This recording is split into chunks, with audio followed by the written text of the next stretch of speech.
Hello সবাই, আমি মোহাম্মদ আল জুবায়েল এবং আপনাদের স্বাগতম জুবায়েল অফিসিয়াল চ্যানেলে। আজকে আমি আপনাদের মধ্যে যে বিষয়টা নিয়ে কথা বলবো সেটা হচ্ছে থটস অফ বিলাল ভাই কোথায় থেকে তার স্ক্রিপ্ট রাইট করে এবং কপিরাইট ফ্রি মিউজিক সংগ্রহ করে আজকে সেই খুঁটিনাটি বিষয়গুলো নিয়েই আমি আপনাদের মাঝে কথা বলবো।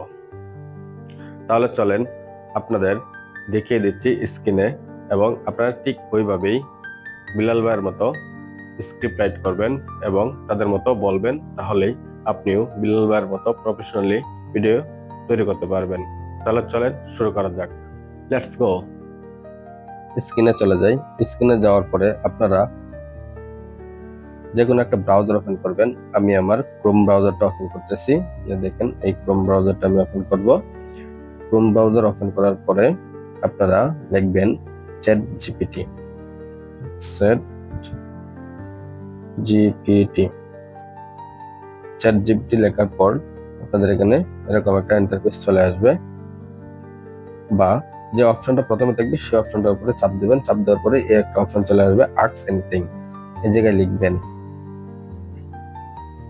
যে পরিবারের কষ্ট নিয়ে 5 থেকে 6 লাইনের 10টা ছন্দ লিখে দেন। এরকম লেখার পরেই আপনারা এই এন্টারে ক্লিক দিবেন। দেখেন আমি দেখাচ্ছি, এরকম একটা ছন্দ লিখবেন।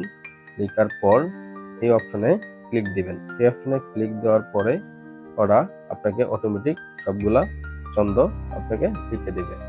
10টা ছন্দ আপনার লিখে দিচ্ছে, যে আপনার যেটা পছন্দ হয় আপনি ঠিক সেটাই এখান থেকে নেবেন। দেখেন 10 নম্বরটা একবার পরে শোনাই, যে সারাটা জীবন কষ্টে কাটে একে অপরের কষ্টে, কিন্তু যারা ভালোবাসে তাদের মিলন হয় ঐশ্বর্যে।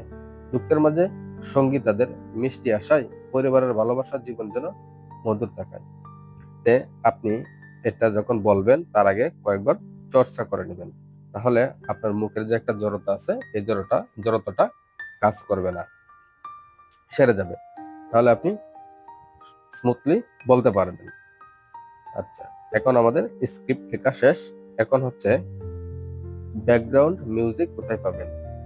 ব্যাকগ্রাউন্ড মিউজিকের জন্য আপনারা ইউটিউবে চলে আসবেন এবং ইউটিউবে চলে আসার পরে আপনি সার্চ বাটনে যাবেন। এই সার্চ বাটনে গিয়ে লিখবেন background music, BACKGR, background music. তারপরে আপনি সার্চে ক্লিক দিবেন। এখানে যে ব্যাকগ্রাউন্ড দেখেন যে সাউন্ডগুলো আসছে এগুলো নেবেন না আপনি। এখানে আপনাকে দেখাচ্ছি, এখানে 3 ডটস লাইন, এই যে দেখেন এই কোণারে 3 ডটস লাইনে একটা ক্লিক দিবেন। তারপরে সার্চে ফিল্টার, দেখেন এই যে এই লেখাটা আছে সার্চে ফিল্টার, এই সার্চে ফিল্টারে ক্লিক দিবেন। সার্চে ফিল্টার থেকে আপনি যাবেন ক্রিয়েটিভ কমনে ক্লিক দিবেন, যে ক্রিয়েটিভ কমন, তারপরে অ্যাপ্লাই। এখন যে সাউন্ড গুলো আসছে, যে ব্যাকগ্রাউন্ড মিউজিক গুলো আসছে, এই সাউন্ড গুলো আপনি আপনার ভিডিওতে নির্দ্বিধায় ইউজ করতে পারবেন, কপিরাইট আসবে না। এখান থেকে একটা সাউন্ড ডাউনলোড করে আপনার ভিডিওর ব্যাকগ্রাউন্ডে হালকাভাবে লাগিয়ে দিবেন, তাহলেই আপনার ভিডিও ওকে। আর হ্যাঁ, ভিডিও করার আগে অবশ্যই অনেকবার ট্রাই করবেন। যদি ভিডিওটা ভালো লাগে লাইক, কমেন্ট, সাবস্ক্রাইব করতে ভুলবেন না। ধন্যবাদ।